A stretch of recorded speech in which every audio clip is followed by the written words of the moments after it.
મારા કિચનમાં તમારા બધાનું સ્વાગત છે। આજે હું બનાવી રહી છું લાપસી। તો લાપસી બનાવવા માટે મેં 1 વાટકી ઘઉંનો કરકરો લોટ લીધો। બસ આ રીતનો આપણે લોટ લેવાનો। પછી એક વાસણમાં મેં લઈ લીધો। હવે આપણે અંદર મોયણ આપવાનું। મોયણમાં આપણે ઘી પણ આપી શકીએ અને તેલ પણ આપી શકીએ। મેં અંદર તેલ એડ કર્યું લગભગ 4 ચમચી જેટલું।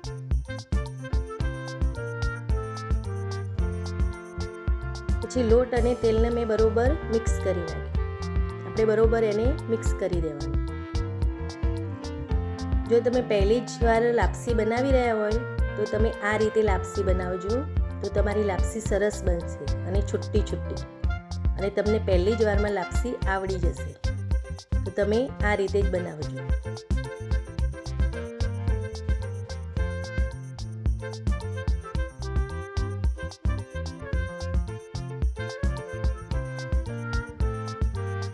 સરસ લોટ અને તેલ સરસ આપણું મિક્સ થઈ ગયું। બસ આ રીતે આપણે મિક્સ કરી દેવાનું। પછી આપણે જે વાટકીથી લોટ લીધો હતો એ જ વાટકી ભરીને આપણે પાણી લેવાનું। પાણી આપણે તપેલીમાં એડ કરવાનું।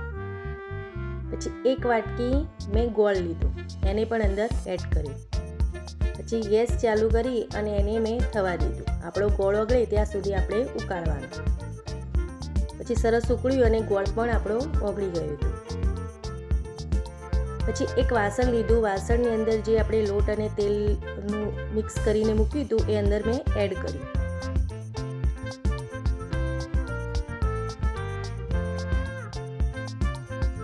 આપણે સરસ એને પાથરી લેવાનું।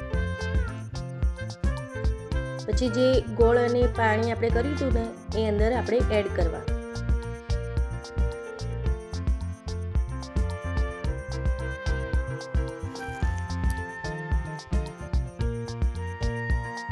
ચમચીથી આપણે બધું જ મિક્સ કરી નાખવાનું।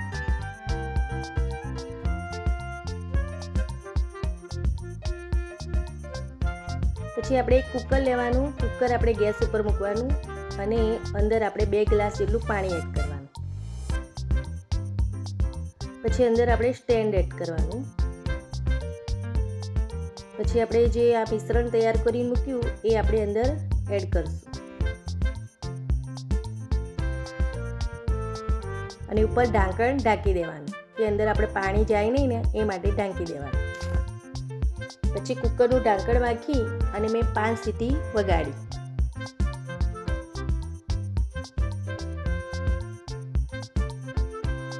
પછી જોયું તો સરસ થઈ ગયું હતું। આપણી વરાળ પણ અંદરથી જતી રહી હતી। પછી મેં કુકરનું ઢાંકણ ખોલ્યું અને અંદરથી પણ મેં ઢાંકણ લઈ લીધું। પછી જે આપણે મિશ્રણ અંદર એડ કર્યું હતું એ પણ આપણે અંદરથી કાઢી લીધું।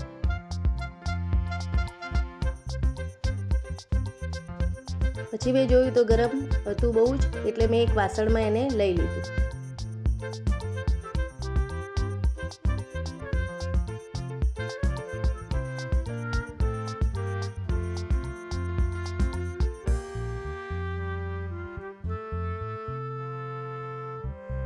બધું જ વાસણમાં લઈ અને મેં ચમચીથી થોડું થોડું એને છૂટું કર્યું।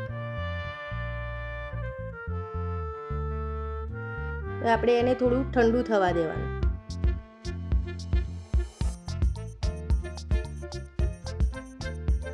ઠંડુ થયું પછી મેં જોયું તો સરસ થોડું થોડું જ ગરમ હતું। પછી મેં એક વાટકી લીધી અને વાટકીથી મેં થોડું થોડું એને છૂટું કર્યું।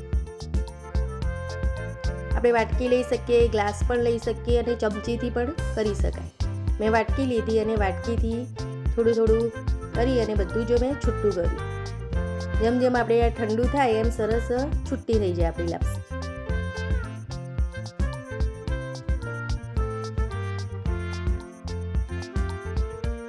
સરસ જો આપણી લાપસી છૂટી છૂટી થઈ ગઈ।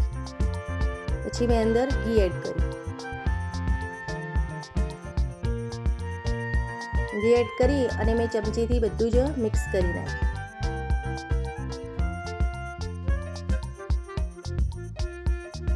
લાપસી સરસ બનીને તૈયાર થઈ ગઈ।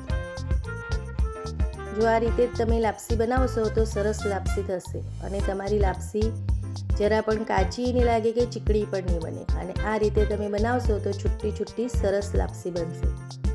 તો બધા ટ્રાય કરજો. આવજો.